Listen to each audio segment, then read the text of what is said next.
Stiamo continuando il giro tra le cantine italiane e oggi siamo a Castorano, in provincia di Ascoli Piceno, Castorano, giusto, sì, con Walter sì. Mattoni, che però che non fa vini da tantissimi anni, insomma, non è tradizione di famiglia. Beh, diciamo Facevi che anche un'altra cosa, se non sbaglio, insomma, di io mestiere. sono un pittore monocromatico, ovvero in bianchino. Faccio pavimenti in resina, allestimento stand, facciamo tutti questi lavori così.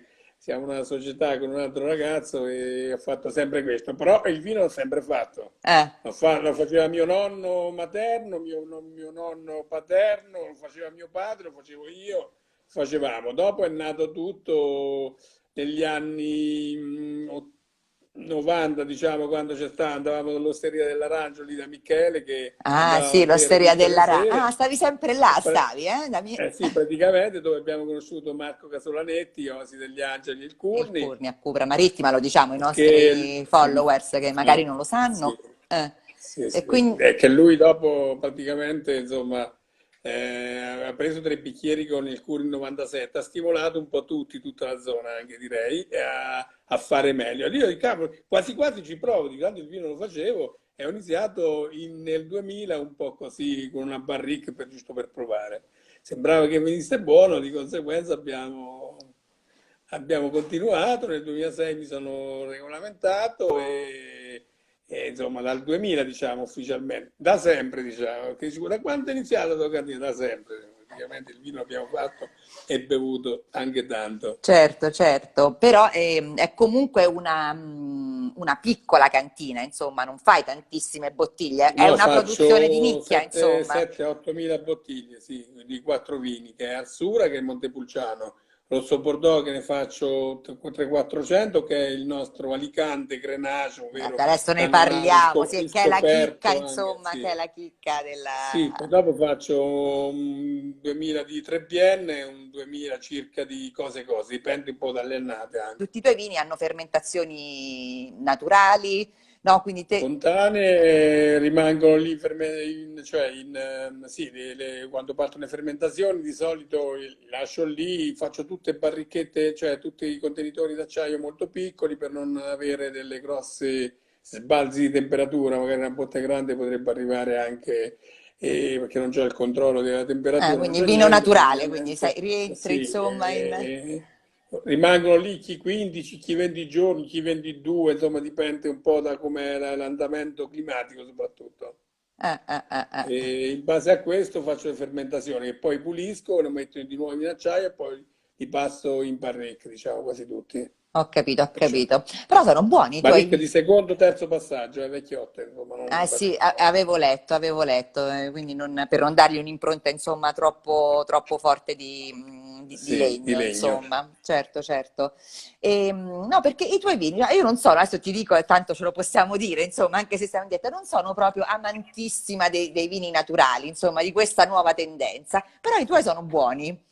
Eh? Ma che significa vino naturale? Significa che non c'è, quando tratti i vigneti praticamente non dai prodotti chimici, non No, dai prodotti insomma, di sintesi, dai prodotti naturali. Questo qui già è un passo. In cantina non si adopera niente, la solforosa io la metto un attimino prima di imbottigliare, pochissima, ma tutto qua è il naturale. E gli altri sono naturali lo stesso, penso, in linea di massimo, cioè quasi tutti. beh, magari le Aspetta un fermentazioni a attimo. temperatura controllata, insomma, vabbè, c'è un Beh, po' sì, di... questo non ce l'ho, sarebbe anche qualche volta utile, personalmente che faccio un po', sono fortunato, mi dicono. Sarai anche un po' bravo, Sì. dai. Ma bravo, non esageriamo, però diciamo sono fortunato, con l'aiuto anche di Marco. Marco diciamo che è il mio consulente, diciamo, cioè quello che mi aiuta a fare le masse, mi dà dei consigli, insomma lui. No, no, no, sì. Sì, ma tutti qui al paese siamo 4-5 cantine, tutte naturali, tutti chi biologici, chi naturali, chi insomma rispettiamo tutti dei canoni per non inquinarci, diciamo. Sì, sì. Allora, andiamo nel dettaglio dei vini. Allora, l'Arsura è il primo vino che produci? D'Arsura? È, diciamo, il primo è il più, quello che faccio più bottiglie, diciamo. Sì, su circa Insomma, 4.000 ho letto.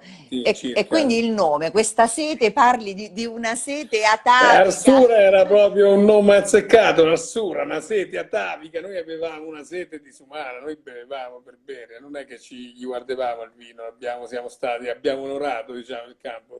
Praticamente questo vino era Arsura, ma dopo Arsura era proprio, dice, c'ho un'Arsura, dammi da bere, una cosa che... Ma avevamo Arsura di un po' di tutto, anche non solo del vino, anche dei soldi, anche dei mezzi, anche di altre cose. Un'Arsura totale. Esatto, quindi era il periodo, insomma, quindi c'era Nel proprio periodo di questo... Arsura allora non c'è stato più un nome più azzeccato, diciamo.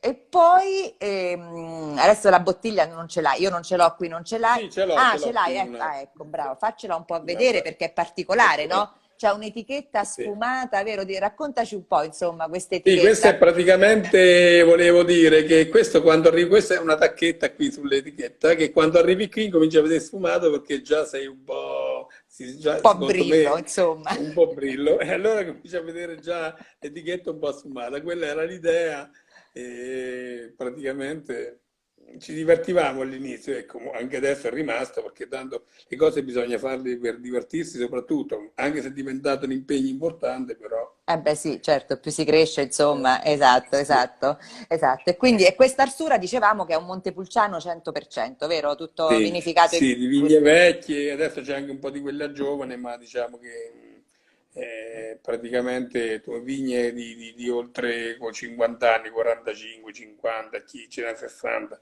Produzione proprio, producono veramente poco, producono veramente anche bene, insomma, Certo, e quindi mi piace. di qualità, certo, Sì. certo. Poi invece, allora, il Trebbienne, invece il Trebbienne, tu fai tutti comunque vini in purezza, no? Da Sì, quello che ho sì. letto, quindi Trebbiano è una vigna pure vecchia che ha quasi 55-60 anni, ne faccio un pochetto, diciamo. È una vigna che produce in base un po' anche alle annate, un po' di più, un po' di meno. Comunque è una vigna che dà un ottimissimo risultato. La bottiglia non ce l'ho perché è finito da 6-7 mesi. Praticamente è finito subito. certo, certo, è andato a ruba. E questo vino però viene, io ho letto, non so, viene anche fermentato, un po' in acciaio, un po' in barrica? Sì, adesso sì, prima era tutto acciaio e adesso invece faccio fare dei passaggi in botti di legno corti, ma barrique un po' nuove e un po' usate. Ah, ah, ah, e come mai? Però è Perché, sempre lo stesso, spremitura senza contatto con le bucce, eppure quel minimo che c'è, senza assolutamente... certo, certo, e questo l'abbiamo assaggiato, è buonissimo. Con il tartufo, poi con i tartufi di Paolo ti posso assicurare, te l'avrei assaggiato. Immagino. È fantastico il Trebbienne, insomma. L'ultimo nato invece è Cose Cose. Cose cose, perché ho affittato praticamente questa vigna di Sangiovese, è vecchissima, Ah, anche lei vecchissima. A me piace tutta la roba vecchia, non al di là di quei cose, diciamo che la vigna vecchia da un altro prodotto. Allora, se c'è qualcuno che magari vuol smettere così, se posso, me la affitto oppure te la danno anche gratis qualche volta. E praticamente questa vigna dà un prodotto veramente eccezionale. E cose è nato, io volevo fare un Sangiovese un po' più importante, invece siccome questa vigna ha dato subito delle gradazioni micidiali, perché è una vigna vecchia che produce poco, faceva 26, 26 e mezzo a zucchero e ha prodotto questo vino la prima annata ti parlo, e c'è rimasto anche un po', penso, di residuo zuccherino, non è riuscito ad evolvere tutti gli zuccheri. E di conseguenza dice, vabbè, disimbottigliamolo, proviamo così. È andata a ruba, di conseguenza abbiamo cercato poi di rifarlo sempre un po' così. È un vino particolare, è un vino che costa anche relativamente poco e va bene, insomma. a me mi ha fatto, Mi piace, mi sì, è un piace. Sangiovese e questo non l'ho assaggiato, Ma però un Sangiovese di 15 gradi, perché 14 e mezzo, insomma, non è che un Sangiovese è così banale, però diciamo che è dannata anche il più giovane, diciamo, adesso dovrei imbottigliare cose 2018 io, ho capito, ho quello che ho capito, ho fatto, capito. sì. Però tu hai detto che è un vino, insomma, mi ha fatto, questa cosa mi ha colpito per sbicchierare, cioè non è un vino... Sì, un vino, io lo chiamo da merenda, così, quello è un vino che tu, uno si mette lì, da pre-arrosto, ho detto veramente. Prearrosto, prima di fare l'arrosto bevi quello fresco possibilmente. Vabbè, io i vini rossi d'estate li bevo freschi e mi piacciono molto. Al di là, insomma, allora tu mentre fai l'arrosto bevi cose. Poi dopo, eventualmente, fatto l'arrosto, ci bevi qualcos'altro, una sura o rosso bordeaux, così dicevo. Andiamo a questo rosso bordeaux, allora, che abbiamo assaggiato, che questo è... allora, innanzitutto parliamo di... Diciamo che è un Alicante, Esatto, parliamo un po' di questo vitigno, che è il Grenache, insomma, è un bio... Grenache, Alicante, Cannonau, delle Marche Alicante. Praticamente è un vino che era molto diffuso ai tempi nostri, cioè prima, diciamo, è andato un po' in disuso, molto probabilmente si pensa con l'avvento della DOC Rosso Piceno Superiore, praticamente è stato lì, sul disciplinare non c'era questo vitigno, c'era il Montepulciano, il Sangiovese, è stato un po' abbandonato. Dopo Marco lo stesso, lui ha comprato dei campi, ha trovato questi vitigni, queste piante vecchissime, centenarie. Dopo abbiamo coinvolto l'Assam, questo ormai è 10-12 anni, penso, per fare queste ricerche. Io ho una vignetta sperimentale che mi ha dato praticamente l'Assam regionale. Abbiamo fatto il DNA, hanno visto che è un Grenache che ormai si è adattato comunque nella nostra zona. È un vino veramente interessante, comunque può dare tanto. Poi io ormai, a parte che 6-7 anni che lo faccio, però Marco ancora di più. E dopo abbiamo fatto tutti questi contatti con l'Assam, io, Marco, ma io sempre così da amico. No, no, sei uno dei promotori, insomma, dai, dai, Vabbè, dai. sì, all'inizio io dopo mi ha dato questa vigna da sperimentale che ormai ci è rimasta poco, però è rinnestato, io insomma, rinestato sulle stesse, su questo clone, diciamo, questo che ho ritrovato lì a Cupra Marittima sopra. Ma prima era diffusissimo nella nostra zona. A me dopo abbiamo incontrato, abbiamo intervistato, abbiamo visto l'origine. A parte che ce n'è ancora qualche vigna veramente vecchia, ma abbiamo visto anche la signora che lavorava in una cantina di San Benedetto e quando venivano i mediatori, se non c'era il Bordeaux non comperavano niente, praticamente era un vino comunque già a quei tempi importante. Ah, ah, ah. 40 anni fa, anche il padre di Peppe Invriccioli praticamente lo fece, lo imbottigliò circa 40 anni fa come Bordeaux proprio. Abbiamo ritrovato anche delle bottiglie, insomma c'è stato un bel lavoro dietro. Perché lo chiamano Bordeaux nelle Marche? Questo Grenache o Lo chiamano Cannonau, insomma, Bordeaux come... probabilmente che deriva da Burdu, che significa bastardo o bordo della strada, questi portati dai pastori sardi, dove praticamente mettevano queste barbatelle lungo la strada, magari quando passavano dopo con il gregge, queste cose qua, che magari c'era qualche grappoletto e li mettevano dentro dei contenitori, si pensa, e nel frattempo che camminavano scendevano verso le transumanze, così Ah, ah. diventava un mezzo acquaticcio e praticamente lo bevevano un po' come un vino che faceva le piccole fermentazioni, era come un vino dolce un po' alcolico, diciamo. Era cioè, praticamente sulle strade, che poi dopo è stato sicuramente adottato dalla nostra gente, insomma, nei nostri... Ha trovato insomma eh, un terreno sì, favorevole nelle Marche. E poi insomma voi lo sì, state rivalorizzando, insomma, sì, questo sì. Bordeaux. Insomma, poche bottiglie, tutti fate poche bottiglie.